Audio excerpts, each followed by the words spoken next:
Good morning from Washington, D.C. I'm Paul Kincaid, Director of Congressional Outreach for FMC, the Association of Former Members of Congress. I'd like to welcome all of you to the third session of our special conference on Korea-U.S. issues, sponsored by the Korea Society and Korea Foundation. For those of you who have missed our previous episodes, I'd invite you to visit our archives at usafmc.org/sounds. Check out all of our other programming and subscribe to our virtual roundtable as a podcast on Spotify or Apple. This is an interactive discussion today, so if you have a question at any time, simply click the Q&A button at the bottom of your Zoom screen, fill out your name and your question, and if we choose you, our moderator will call on you to ask your question over audio only to our panel. Again, anytime during the call, simply click the Q&A button at the bottom center of your Zoom screen. Today we have a special moderator for today's discussion. We could not have brought you the past couple conference sessions, nor the next two, without the help of our wonderful sponsors, the Korea Society. To lead our discussion today, we've invited their president, Tom Byrne. Tom has been with Korea Society since 2015. He joined just in time to help us start the Congressional Study Group on Korea and to introduce our panelists to you today. Again, a big thank you to Korea Foundation, Korea Society. And with that, Tom, the floor is yours.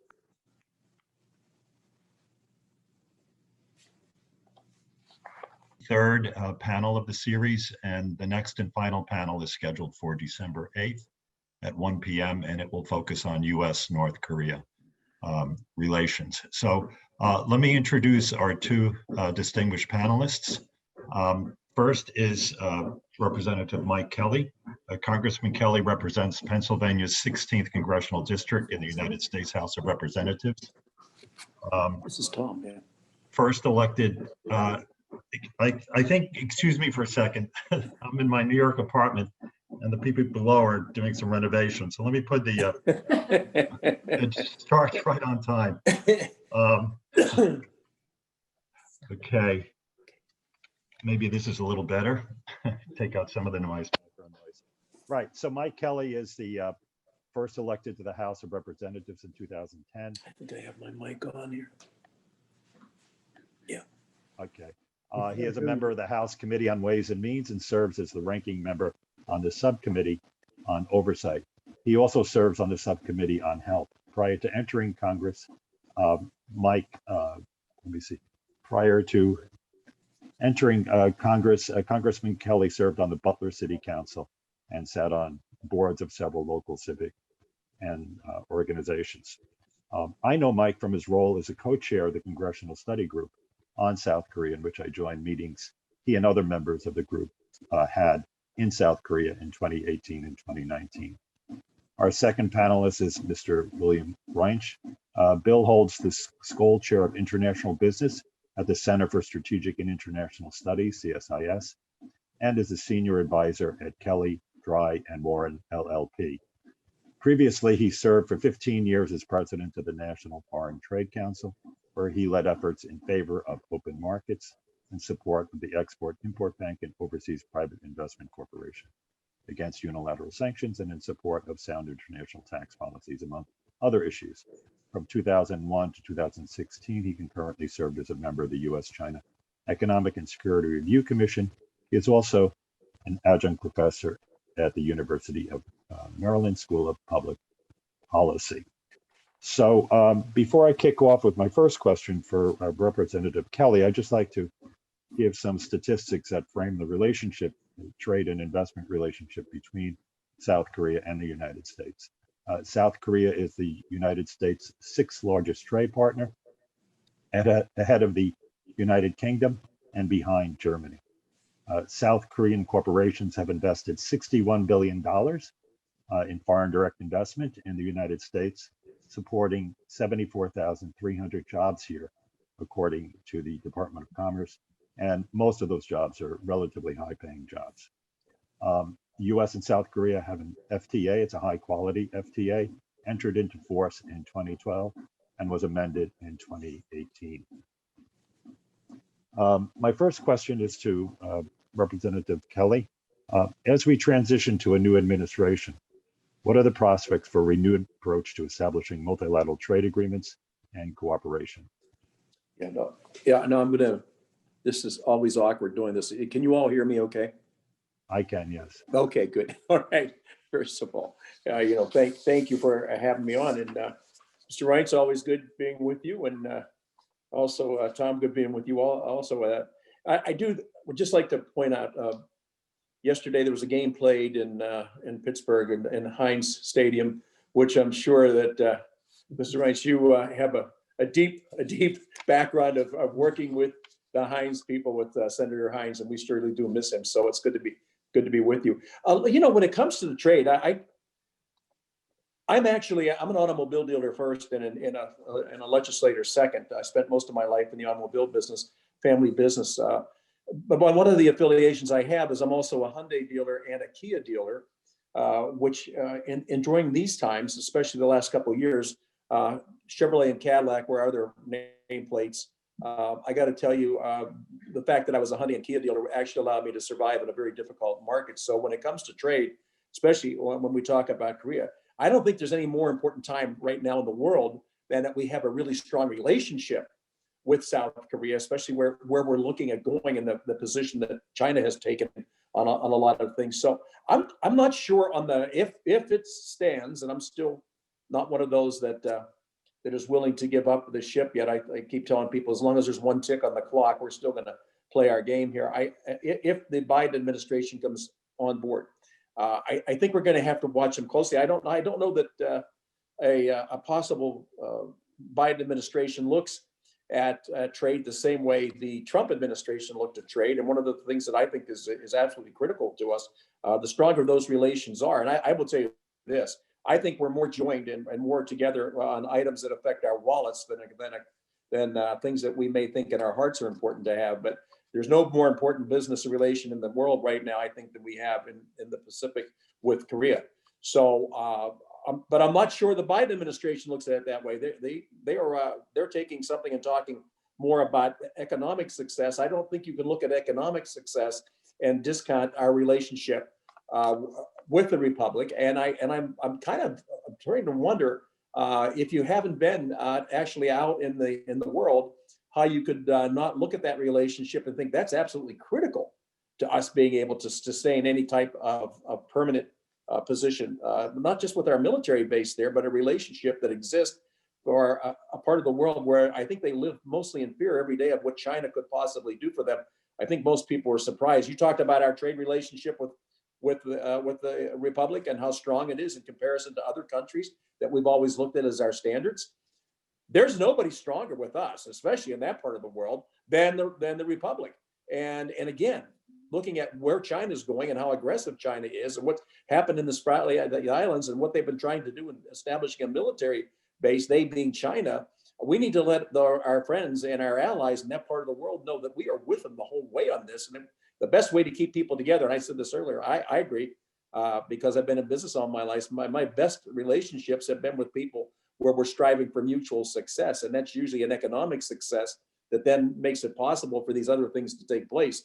If you don't have that relationship, things quickly go away. I know that's been my experience over the years of dealing with General Motors first, which is a very difficult relationship. But I always wondered why they looked at the automobile dealers as adversaries. With Hyundai and Kia, they look at us as their business partners and treat us a lot differently. So when I look at trade, and I say to myself all the time, my goodness, if it wasn't for those relationships and the building of those relationships and the connection, especially economically with it, those things falter very quickly if you don't have them. So we'll see what happens. But the multilateral, the trade agreements, the cooperation, we have to put these things together. We're in great competition globally.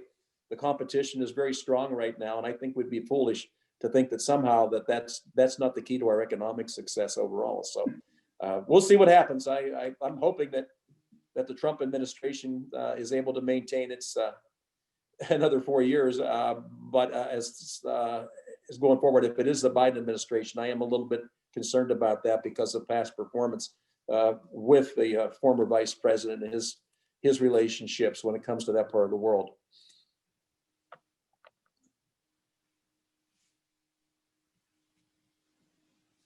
You're on mute, Tom. Yeah, okay. Well, we go. thanks, Mike. That gave us a lot to think about. A good way to a good kickoff. Let me follow up on what you said and ask Bill. So most of the world, including the U.S., as trading partners in Asia, has been hit hard by the pandemic. The World Trade Organization now forecasts a 9.2% decline in the volume of world merchandise trade for 2020, and the IMF a 3% contraction in global GDP. So amidst this pandemic, how can the U.S. and its Asian trading partners cooperate to improve trade relations and strengthen their respective economies? And just in follow-up to, I know there's a multi-part question, but in follow-up to Representative Kelly, what changes can the Biden administration make to increase trade with the U.S.'s partners in Asia, in particular with South Korea? Well, thank you for that, Tom. It's a pleasure to be with you. It's particularly a pleasure to be with Congressman Kelly. We don't have time now. On another occasion, I'll tell you the story about a meeting I had with one of your predecessors, where I learned a great deal about the weather in Erie, which seems to be a very important issue, but that's not for this time. I think several things. You know what? COVID is an interesting case because it's kind of an external event. You know, it's not a structural problem in the economy. It's this thing that came in from the outside, has devastated us and everybody else. And it is possible to have, if it's managed well, to have a fairly quick recovery. And you've seen some nations doing that. We haven't had that much success with it, but and there's been a lot of debate here about what kind of recovery the United States will experience. Mostly, we've gone through most letters of the alphabet dealing with this. Will it be L-shaped? Will it be V-shaped? Will it be U-shaped? Will it be W-shaped?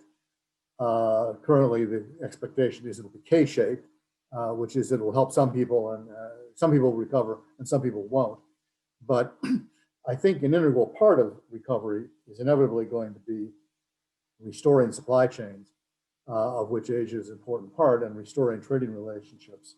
And I think there's probably three pieces of advice for the incoming administration. One is don't make anything worse. Don't add more barriers. Don't add more complications to an already complicated situation. I don't think they're talking about that, but it needs to be said.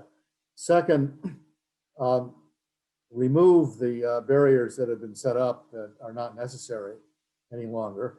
I think what happens when there's a black swan event, you know, something unexpected that comes in from the outside, is there's a lot of panic, which is human nature.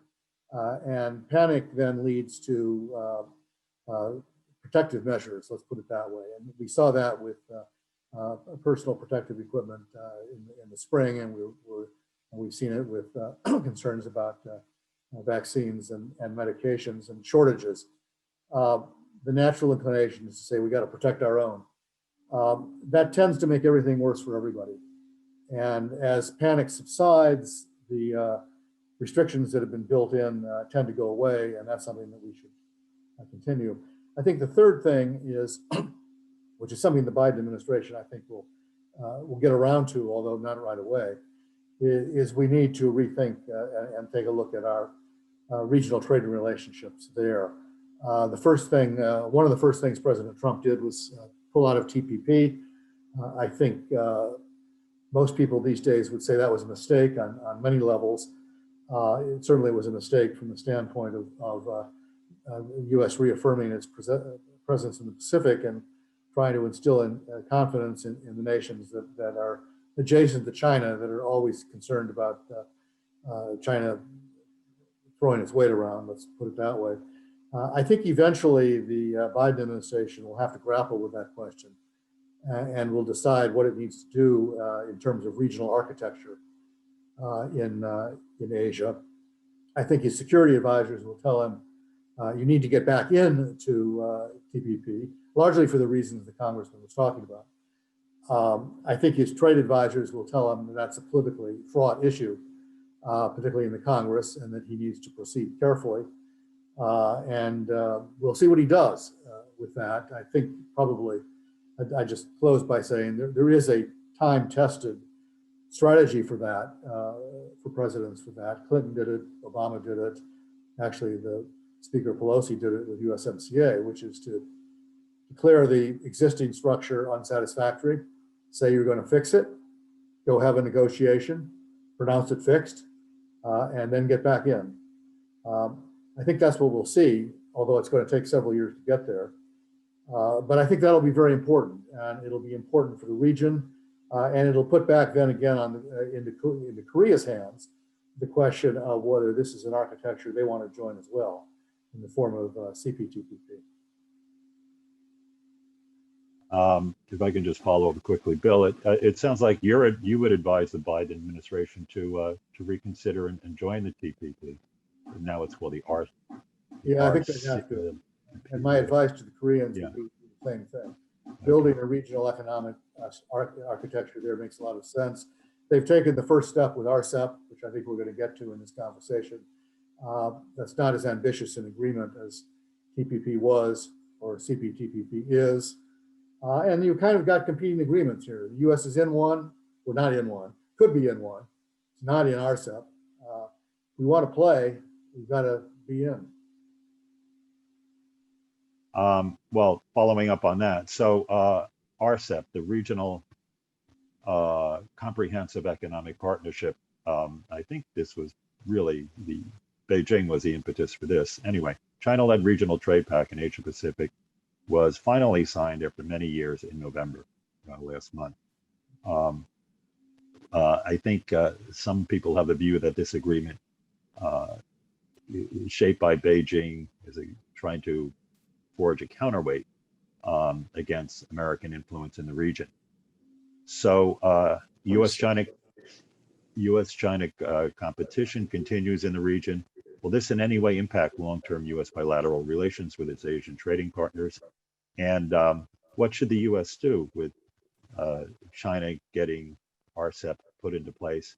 And also Xi Jinping saying that he would consider joining the new TPP. Yeah, well, listen, I don't think any of us watching China and watching what China's been able to do are all confused by RCEP and what it's not going to do any of the hard stuff, right? It's not really ambitious, but what it is kind of a symbolic thing to say, look, we want to be part of whatever it is to take place and moving forward, having a great relationship. I think it's, at least my experience, it's hard to look at China and think that in the end, what they really want to do is see that there's some kind of a level playing field around the world. Globally, I think they have a little different mission, and they don't whisper about it. They pretty much have proclaimed what they're going to do. And so as I said earlier, I don't think there's any better way to have pressure on somebody or leverage on somebody than have them really rely on you to keep their economy perking along. And I remember one time I was over at the Japanese embassy and talking to the ambassador and expressing my concerns over Japan's relationship with China, and say, please don't forget, we have been your friends for a long time. And there, he was very gracious. He said, well, you know what, Mr. Kelly, I appreciate your comments, but actually our bigger trading partner is China. It's not you. And so then going back to my car dealer days, I would say, you know what, I think I understand what you're talking about. You better know where your revenue streams are coming from before you start poking around other people. Look, any of us watching what's going on globally would be hard to sit back and say that, China's going to work in the best interest of doing something globally. I think they're going to do something that's always going to be in the best interest of China. And I think they continue to build those relationships, and they continue to strengthen those relationships because it's harder to walk away. Of course, what's the old saying in any industry is don't quit a job unless you have a job you're going to. You better not destroy that relationship with China, expect that things are going to stay in an even keel. So look, I think we know exactly what's happening.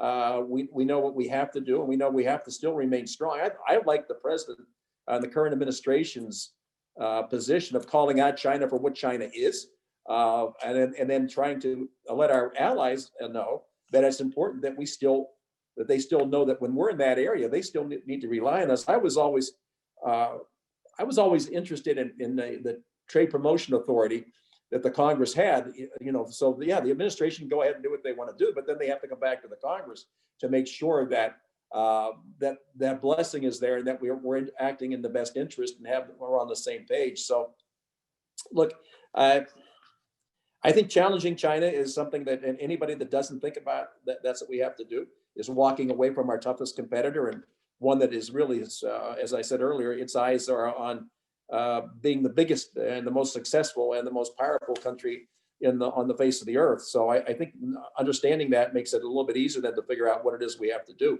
But as when it comes down though, Bill, to what are the prospects for the Biden administration re-entering TPP? I have no problem with us entering into any agreements as long as we thought our way through them and we're on an even playing field. So, but that takes strong people at the trading table. I'm just not sure in this administration, and we'll see if it's the Biden administration.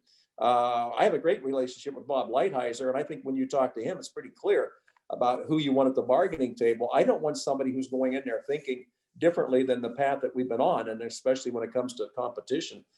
Again, I'm going to go back to my car dealer days. I have a lot of friends that are in the same businesses I'm in. I got a Buick GMC dealer right beside me, and I got a Dodge Jeep and Toyota dealership on the other side of me. We're very good friends until it comes to who's getting that next customer that's going to buy a car. And these guys would slit your throat for $5 a month, believe me. So I'm just looking at what I've done all my life and understanding that, yeah, it's good to be friends with your competition, but just at the end of the day, understand one thing. They're there to beat you. They're not there to be your friend. They're there to beat you. And the most important thing I think for us to say is, you know what? You better have the right product at the right price, and you better have features that appear to our allies that we're still the strongest ally they could have. So look, we're joined more by our wallets than our philosophies. So I would love to see us continue to build those strong relationships. But it's going to, I'm not sure if it's a Biden administration that we go that way. Certainly the history that the former vice president has in China is not one that I look at and say, you know, I think he's really, he's in a strong position there. So I'm interested to see what everybody else thinks about this. I'm just talking about a life that's been filled with, the only way I can stay in business is by selling a car that my friends on either side of me were not able to sell. Okay. Thanks, Mike. Those are certainly strong opinions. Yeah, so, China was, we were all hoping China would be a responsible stakeholder in the liberal order or Bretton Woods system. I think they want to be a stakeholder, but I'm not sure they want to be a stakeholder in the Bretton Woods liberal world order system. Let me turn to Bill Reinsch. When you started off, you said that your two pieces of advice to the Biden administration would be don't add to more barriers to trade and remove those barriers that exist.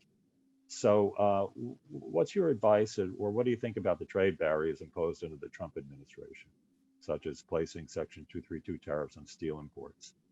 Do you expect that a Biden administration will reverse those initiatives and try to stabilize and improve, take out uncertainty over relations with South Korea and other allies? Well, that's a good question.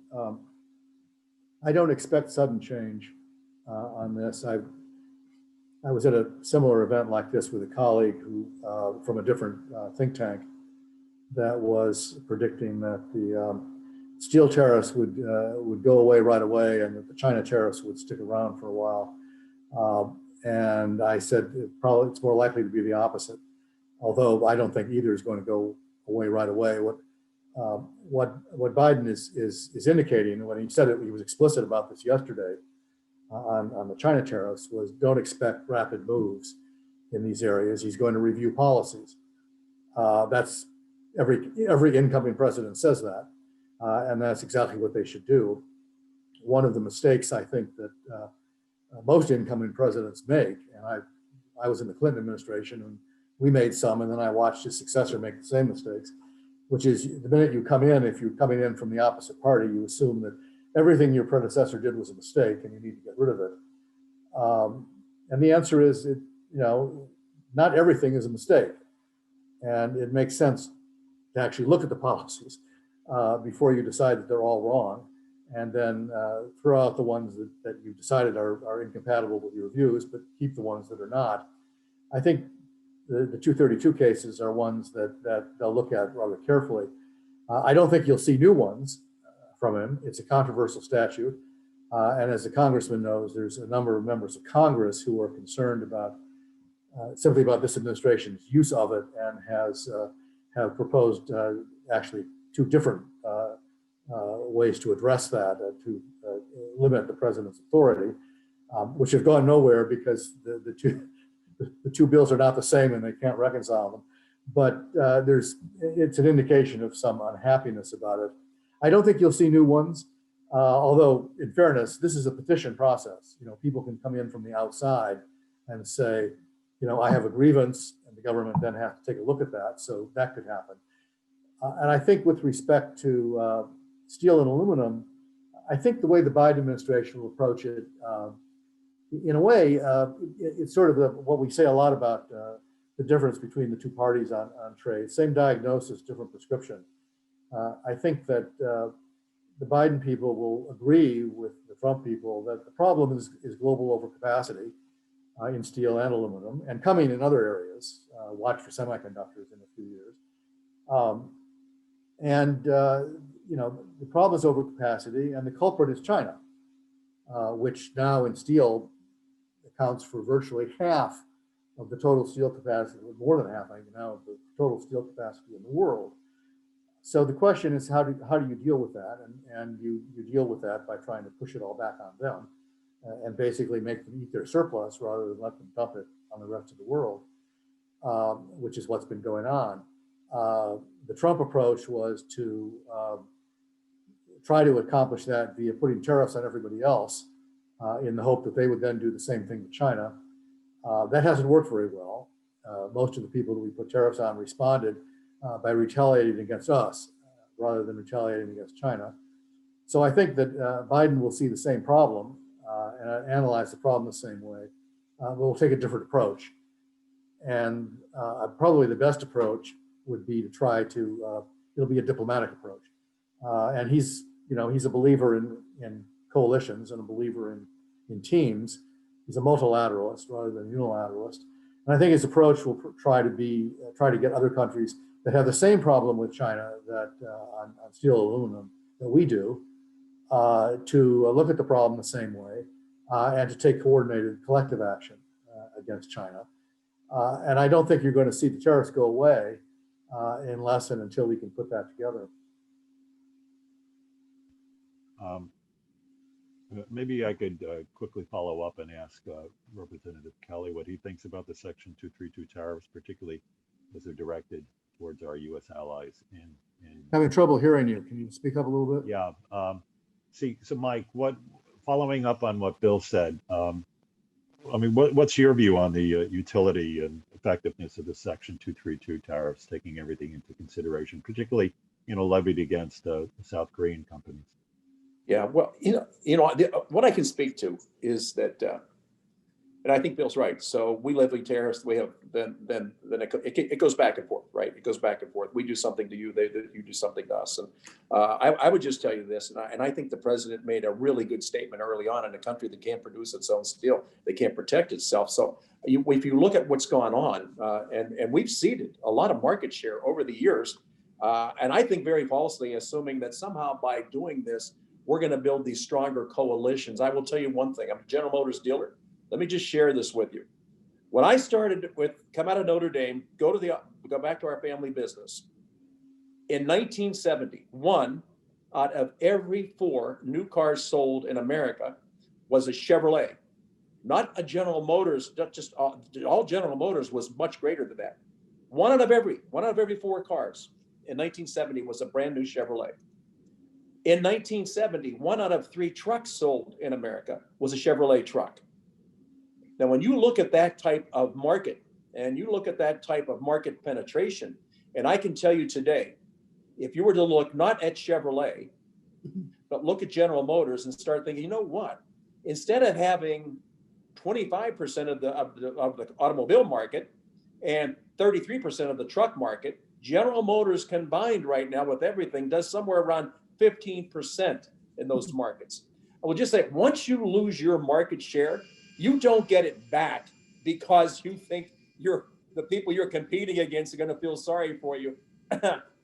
So when I look at these trade issues, I'm looking at it the way I've looked at everything in my life. You were either driving the market or you're following the market. And if you're following the market, it's yours hard as hell to get back in a leadership position. These are relay races. Once you hand that baton off, and your guy's not able to run that other leg as fast as you ran that leg, and the competition runs faster than you. I'm just looking, I don't know, we look at all these different things we can do to somehow maintain our market share. But when you're not playing on a level playing field, and you're in an organization that really recognizes that there have been abuses that have taken place, but it's taking care of, it's all after the fact adjustments to it. Well, hell, once you lose your market, you lost it. You're not going to get it back. Bill, I'd like to talk to you some more on this thing with China. I would just tell you this, my experience only, I just tell you, in everyday stuff of just trying to make payroll on the 6th and the 21st of every month. The only way I can do it is by selling something to somebody who's in the market that somebody else wasn't able to sell. I'm looking at all these things that we talk about, and I'm trying to understand in the long run, how do we maintain our strength? How do we maintain our position in the world? How do we become not just a supplier of natural resources, but actually a producer and the distributor of finished products? That's where I would like to see us go. Now, how we do it through trade policies, I think there's a lot of things in place right now, but I think at certain times, you're going to realize that when you do something to somebody, somebody else is going to do something to you. They're not going to walk away from their penetration in the marketplace because we've asked them to. So I think it's a goddamn tough world to be living in. And I think it's a tough business to be in. And I think that I am not trying to be a troublemaker in this, but I'll tell you what, I am so tired of losing market share and said, well, at least I think we did the right thing for the rest of the world. I'm more concerned with making sure we protected ourselves. So, and I know all these things are put in there for reasons, but I just, in my business life, there's nothing tougher than a competitor who wants to take your share of the market away from you, because they'll work harder and they'll work longer till they get to where they need to be. China has certainly done that globally. I think we have a fierce competitor there. And some of these other people that are supposed to be our friends, when it comes to trade policies, they'd slit your throat for a dollar if they could, to get more market share. So I know we have these things in place. I like to see how we're going to work going forward. But Bill, you have a much deeper experience with these things, looking at it globally. I was always just looking at markets that I had to perform in, but then looking nationally at what took place in the automobile business. I have a tendency to look at everything through that lens. And I had to look at it that way because it was the only way I could still make payroll on the 6th and the 21st. I wasn't able to sit back and think too much more about it other than that. So look, we have these things in place. We can use them if we need to use them, I guess. But I think Bill's right. You're going to get a pushback from other people. Why the hell would they let you get away with it? That's the way you best represent your voters, I think, by reflecting their experiences. And your background is in a particularly competitive field, which you made very clear. The only additional comment I would make is that, you know, and I've given this speech a lot, when you're in a race, as we are with China, there's only two ways to win. You know, you run faster or you trip the other guy. And tariffs and barriers are, and they're neither strategy is wrong. It's a question of balance. Tariffs and barriers are tripping the other guy. Running faster is key. You know, how do we outcompete them? Because we're going to face them, meaning China. We're going to face them not just here, but we're going to face them in third markets. You know, are we going to beat them in India? Are we going to beat them in Europe? Are we going to beat them in Australia and in Latin America and in Africa? Because their plan is to develop global champions that will outcompete us in those areas. And the challenge for our manufacturing base, and I think the congressman is right, is how do we build that up and make it stronger so that our guys can compete effectively in third markets. But if we do that, they're also going to be able to compete more effectively here. And so back to you, Bill.